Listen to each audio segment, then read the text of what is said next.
We've got a leaking boiler, and it's the 7-port flow manifold, or flow unit as they like to call it these days. Really easy job. Don't shy away from a job like this, because it's a 30-minute job and it's going to save you shed loads of money. So that's the old unit. What happens with these old units, the age and what's called a pinhole effect. So you're getting fine sprays of water coming from this unit, and it sprays all over the electronics. And if you can catch it early enough, you don't get any further damage.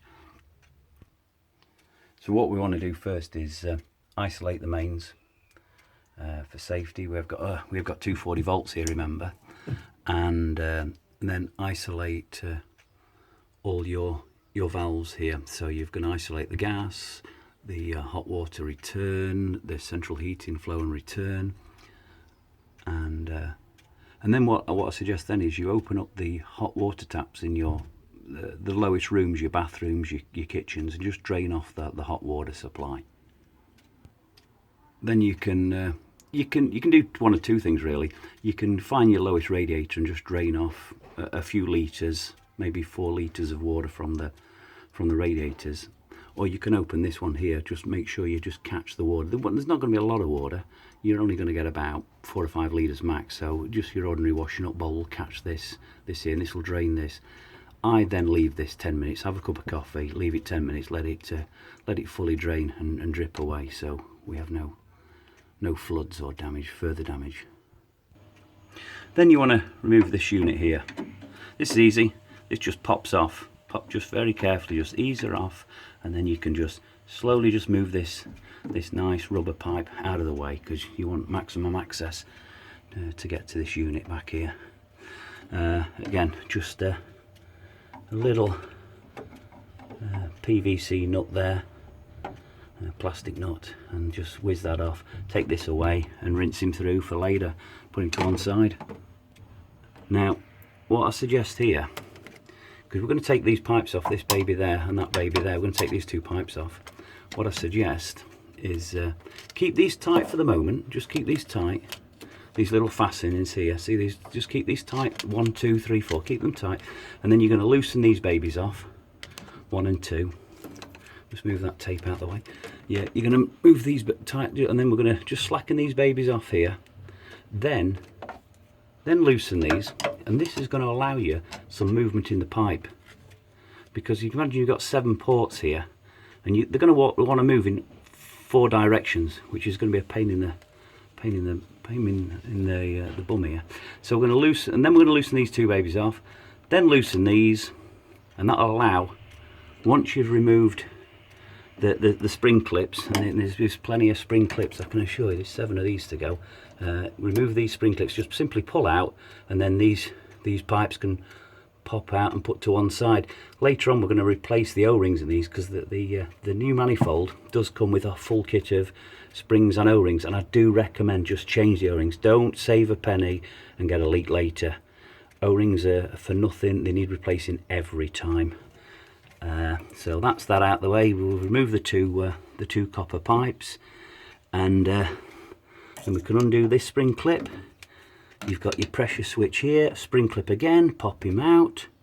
Then at the back here you can see the 2 screws. This screw's going onto the plate. Then you just look, there's just one more screw. You can just see him through there. Just see that one more screw.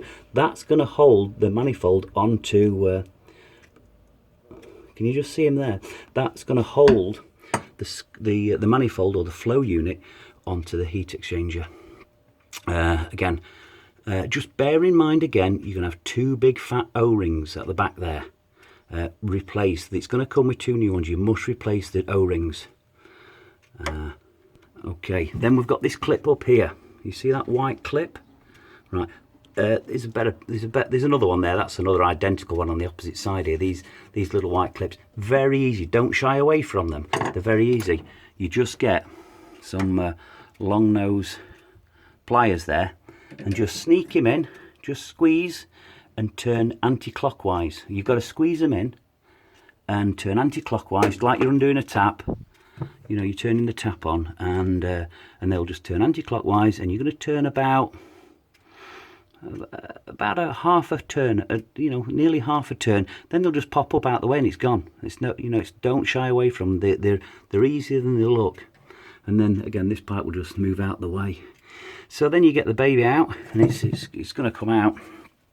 It's going to be a mess. You'll see it's a mess. You'll see.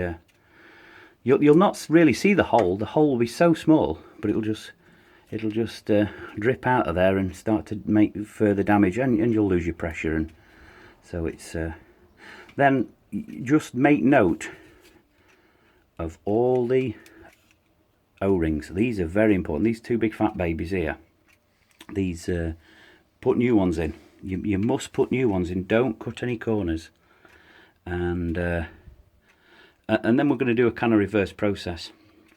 It will be a bit of a dance to get it out, but it comes out. Don't just allow yourself 20 minutes to do this properly, maybe a little bit longer. 2 new O-rings in there. There's a new rubber goes in there, again, all brand new. This is all brand new. It all can be, it's all new, there's no point cutting corners. And then this way, the baby's going to go slide it back in. You're just going to get it back in, and say the main thing here is, the first main thing is you've got to get the O-rings correctly back on. The 2 big fat O-rings, and you're going to locate them. These are here, horrible. You're going to get these babies with the manifold and locating back onto the heat exchanger there. And then you've got your screw, which will be there. It's there. It's that one there. You can see it with my thumb there, and it's just hiding at the back there. You see him? You can see him. There he is. You see him? Just see him just shining there. Yeah, that's going to clamp him up nice and tight. So that's important, because last thing you want is any dripping from there, and that's going to be high pressure. There's another locating screw up there. So you only got 2 screws. Then you're going to start to replace these pipes, starting with this one here. Just see this one here. Oh, there you go. Somebody's cooking downstairs.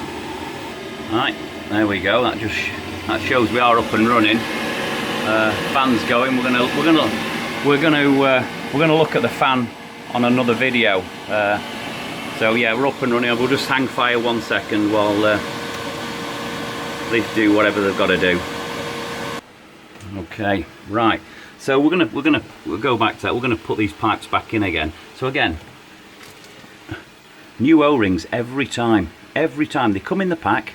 Don't cut a corner for half a penny. Do not cut a corner.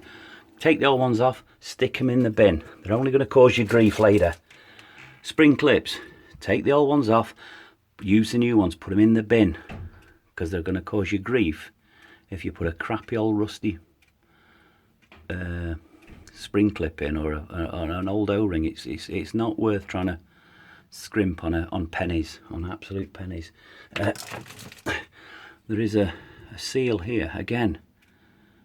Pop him in new, and that's the seal there. It's from the, you just see the top there, and it's there. You just see him. In fact, I'll just show you on this one. It's there. Pop him in, a brand new one. It's we want to do this once. We don't want to be coming back every 10 minutes to do this. Okay, so back to the pipes. We're going to put the pipes back on. 1 and 2 there. You see these babies. Just 1 and 2. Oh, sorry. First this one. Baby there, can you see him? Put that one in. New O-ring, 2 minutes. New O-ring on the fitting, and they're going to be tough. You know, you're going to put a new O-ring in there. They're going to be tough. So something's going to help you slide them in there. Nice bit of washing up liquid, just a smear of washing up liquid, or vacuum grease, something similar. Some sort of, you know, these vacuum greases on the market that don't deteriorate O-rings. So rather than fighting, a little bit of water, just let them slide back in.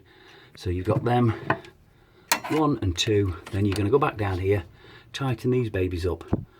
What I'd do, you had these loose before, remember? So you're going to locate them all back in, locate them in, nice and square. They've got to be square. Then tighten these babies up. 1, 2, 3, 4. 3, 3 and 4 down the other side. Then move that baby out of the way. Then you're going to nip these up, make sure they're square, tighten them up, put your spring clips back in, you're good to go. 1 and 2 and 3 up there. That one, you see him there, he's hiding, he's there. That one there, which is the same as this one here. Again, locate him square and then twist him clockwise, like you're going to close a tap now. You're going to close a tap, make sure he's located. Don't shy away from him, he's actually easier than you think. Pop in your switch here. Again, new O-ring, spring clip back on. All the spring clips are pretty much the same. There's only probably 2 or 3 different spring clips on this. Just make a mental note of the fat ones. There's a big fat one there, that's a big fat one, and I think that one there's the big fat one. The rest are all the similar size, so just make a mental note. Use your old manifold if you, because you're trying to work hard here, so use your old manifold to test your spring clip. Just so, yeah, so you know which way your spring clip's going to go back in. You can use that and then test your spring clip on that. Say, oh yeah, that's right, I've got it right. And then again, just replicate it on your new manifold there.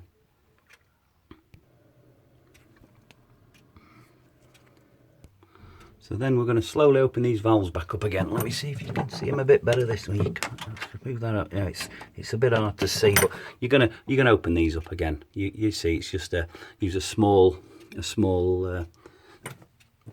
adjustable spanner or a screwdriver, but the screwdriver's got to be the right size or you're going to start to damage these nuts. So a nice adjustable or a proper size screwdriver for the job, and slowly switch all these back on, and then you're going to go back to your loop here, and you're going to slowly bring the pressure back up